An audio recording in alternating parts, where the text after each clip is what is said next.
There's a statistic that says there's about 100,000 Yeah. applications for dental school across the country, Yeah. with about 1,000 places on offer. So, Yeah. do you feel that that's similar with De- Birmingham? Definitely reflect. So I think in the last year or two, there was roughly 1,000, or just above, or just below 1,000 applicants, and there's only 70 places. So there is it's just less than 10%, I think, Yeah. of the statistic, and I imagine that reflects the statistics for other institutes across the country, which is why that total statistic probably comes to a very similar amount. Yeah. It is tough, but there is a long listing and a shortlisting process Yeah. that's robust, and then you have your kind of interview stations, and I think it's very different to when I did it, because when I did it, it was a one-to-one interview, whereas now there's a lots of multiple mini-station interviews Yes. that are occurring. So one candidate probably sits multiple different stations, testing each different thing, a different competency, I suppose, that's desirable for the course. Yeah. So one thing I say to students, aspiring dentists, is even though you might fail to get in 1 year, it doesn't mean that you're not able to be a dentist in the future. Yeah. There's just so many applicants of good candidates. Yeah. Give us a little bit of your perspective in, I guess the one perspective is you're being strict with your intake. Just take on more students. You know, why can't you just have more students? Have more of us. But I guess I'd like to know from your perspective, you know, you're saying there's 70 places. Yeah. What's the challenge for you? So I think the government funding for the places is one. So I think there's a certain number of places or directive that I suppose the university allow for each different course. I think that's one. Secondly is the facilities. You know, the facilities can only kind of accommodate for a certain number of students. And as we're noticing now with these higher years, with these years that have more of an intake, it is difficult to accommodate for those without expanding the facilities. So there's that. The other thing as well is I think the course is really high intensity and pressured. There's a lot of responsibility. It's very different to doing another type of degree. In that, you know, you're not sitting, not that they don't have their pressures, but with a dental degree, you are doing the lectures alongside treating patients, alongside doing exams, alongside doing multiple different competencies.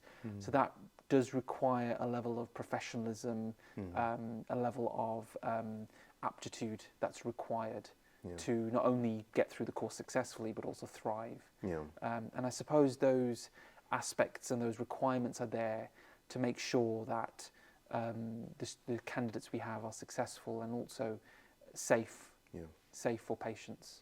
I mean, you've got a big responsibility in that you pretty much shape the future of how dental care is provided in the country with how you mold the students to become. I mean, it's a collective responsibility, and you know, there's I mean, I just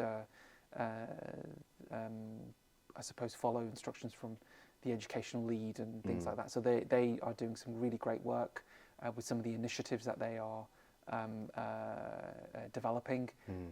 But yeah, it's what I've learned is it's a constant change. We're trying to always go one step further and one step further and one step further. We're not. We don't like to keep static in what we do. You know, we're not teaching this. We don't like to teach the same things for over extended periods of time. We want to develop and add on it to accommodate for some of the latest kind of innovations that are coming out. So, you know, one of the things is that kind of digital dentistry, and that's quite new to us as well, and which we would like to try and accommodate for some of these kind of new technologies that are coming out and are readily available in practice. Yes. What would you say makes for an ideal dental student?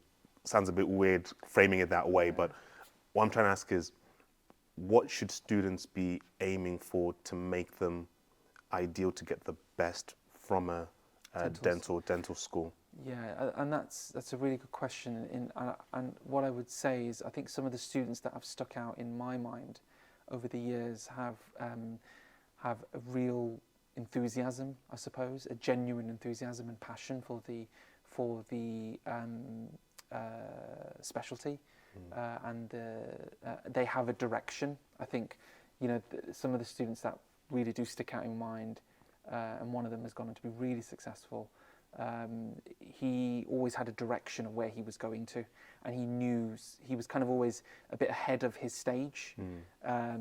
So I wouldn't say that's what everyone needs to do, but those are the students that I think that know kind of the direction that they're going in, really do stick out in our mind, and also get involved in extracurricular things as well. So are not just confined to the learning and the assessments of the institute, but they are looking at some of the kind of individual specialist societies out there, and taking part in some of their kind of conferences and kind of awards and prizes. So, and that's how I got involved in along my career trajectory. Was one of the first things I remember. The catalyst, I suppose, was applying for a little award from the British Endodontic Society. So that really was the catalyst to start off my development and career development. I think sometimes students that are applying to dental school can think that having the grades means that they should be accepted into a dental school, but there's so much more to it than 100%.